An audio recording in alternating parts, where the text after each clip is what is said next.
Direct selling industry का future क्या है, इस बिजनेस की सच्चाई क्या है, लोग इस बिजनेस के बारे में बताने से क्यों कतराते हैं, लोग इस बिजनेस में काम करना क्यों नहीं चाहते हैं, क्यों डायरेक्ट सेलिंग बिजनेस में इतनी नेगेटिविटी है, क्या है इसकी वजह। डायरेक्ट सेलिंग बिजनेस आने वाले वक्त का सबसे बड़ा बिजनेस है। क्यों? अगर आज आप दूसरी कंट्रीज को देखें, जो कंट्रीज आज डेवलप्ड है, उन सभी कंट्रीज के अंदर डायरेक्ट सेलिंग बिजनेस का बहुत ज्यादा प्रायोरिटीज दी जाती है, क्योंकि डायरेक्ट सेलिंग बिजनेस लोगों का बिजनेस है और जब तक दुनिया में लोग रहेंगे तब तक ये बिजनेस चलता रहेगा, क्योंकि ये बिजनेस लोगों पर डिपेंडेड है। जब तक लोग खाते रहेंगे, नहाते रहेंगे, कपड़ा पहनते रहेंगे, तब तक ये बिजनेस आपका चलता रहेगा। अपने इंडिया में कुछ लोग इसे फंसाने का काम बोलते हैं और कुछ लोग ये मानते हैं जिनके पास करने को कोई काम नहीं होता वे लोग ये काम करते हैं। मैं उन सारे लोगों से सहमत हूं, क्योंकि उन लोगों के पास अभी तक इस बिजनेस का प्रॉपर नॉलेज नहीं पहुंच पाई है। ये हम लोगों की जिम्मेदारी है कि इतनी पावरफुल और ब्यूटीफुल इंडस्ट्री के बारे में लोगों को समझाएं। दुनिया में कुछ ऐसे भी काम होते हैं जो लोगों को आसानी से समझ में नहीं आते हैं। एक छोटा सा एग्जांपल देता हूं।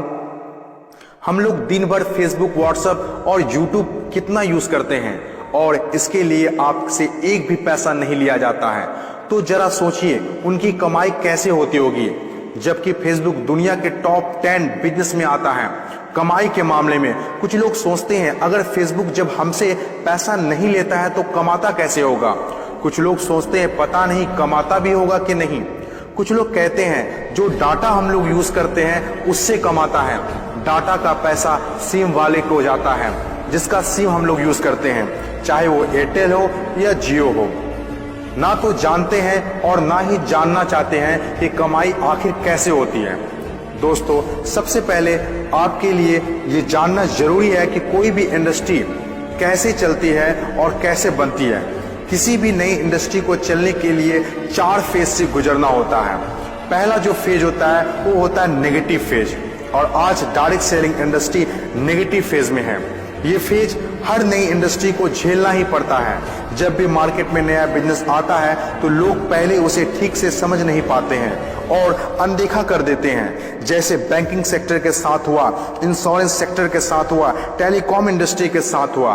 पहले ना तो लोग बैंक में पैसा जमा करते थे और ना ही इंश्योरेंस लेते थे, क्योंकि इंडस्ट्री नई थी, लोग डरते थे, किसी पर भरोसा नहीं था। लेकिन आज देखिए, यही इंडस्ट्री है जिसके बिना किसी राज्यों की कल्पना करना असंभव है। जब नई नई प्लास्टिक इंडस्ट्री स्टार्ट हुआ तो 95% लोगों ने इनकार कर दिया, ये कहकर कि यह पॉसिबल नहीं है। लेकिन उस वक्त भी 5% लोगों को विश्वास था और आज वही 5% लोग दुनिया में आगे हैं। आज हर चीज प्लास्टिक का है, जग हो या बाल्टी, कुर्सी हो या टेबल, खिलौना हो या फ्रेम, यहाँ तक कि डोर भी अब प्लास्टिक के हैं, जो आज से 20 साल पहले किसी ने सोचा भी नहीं था। आज direct selling business negative phase में है, इसीलिए इतनी सारी नेगेटिविटी है। और जब ये पॉजिटिव फेज की तरफ बढ़ता जा रहा है, नेगेटिव फेज में होने के बावजूद भी इस इंडस्ट्री ने कई लोगों की जिंदगियां बदल दी। दूसरा जो किसी भी इंडस्ट्री को फेस करना होता है वो दूसरा फेज होता है पॉजिटिव फेज। ये वो टाइम होता है जब लोगों का इंडस्ट्री के ऊपर ट्रस्ट बढ़ने लगता है, क्योंकि वे आसपास में रिजल्ट देख रहे होते हैं। और जो लोग उस वक्त डायरेक्ट सेलिंग बिजनेस में दिलचस्पी नहीं दिखा रहे होते हैं, अनदेखा कर रहे होते हैं, वे रिजल्ट देखने के बाद दिलचस्पी लेने लगते हैं और आपका काफिला और बढ़ने लगता है, रिजल्ट और बढ़ने लगता है, दिलचस्पी और भी लोगों में बढ़ने लगती है। जैसे बैंकिंग इंडस्ट्री और इंश्योरेंस इंडस्ट्री के साथ हुआ था। बैंकिंग इंडस्ट्री का वैल्यू तब पता चला होगा लोगों को जब किसी का पैसा घर में सुरक्षित नहीं रहा होगा। इंश्योरेंस के वैल्यू तब लोगों को पता चला होगा जब किसी के एक्सीडेंट होने के बाद उसके घर वाले को पैसा मिला होगा। तीसरी जो किसी भी इंडस्ट्री का फेज होता है वो होता है ग्रोथ फेज।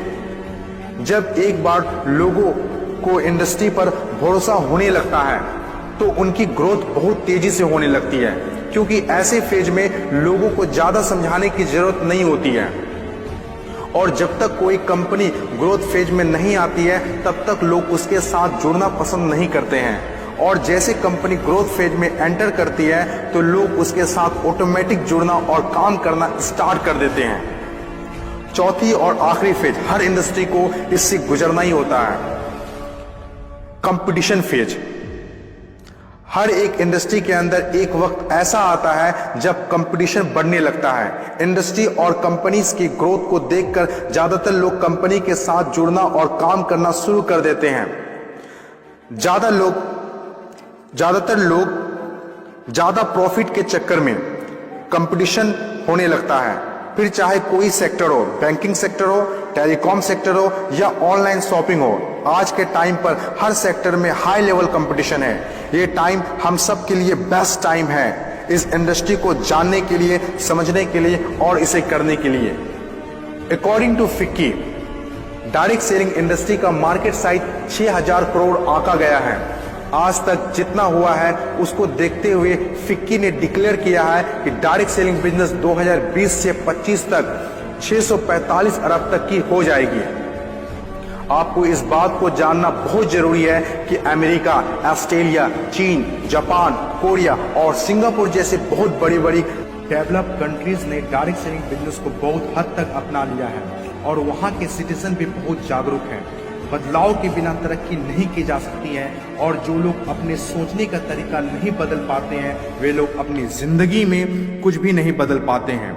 नोकिया, कोडेक जैसी बड़ी बड़ी कंपनियां चलाने वाले लोग भी अपने सोचने का तरीका नहीं बदल पाए, इसीलिए अपनी शानदार शुरुआत के बाद भी वो वक्त के साथ इतिहास के हिस्सा बन गए।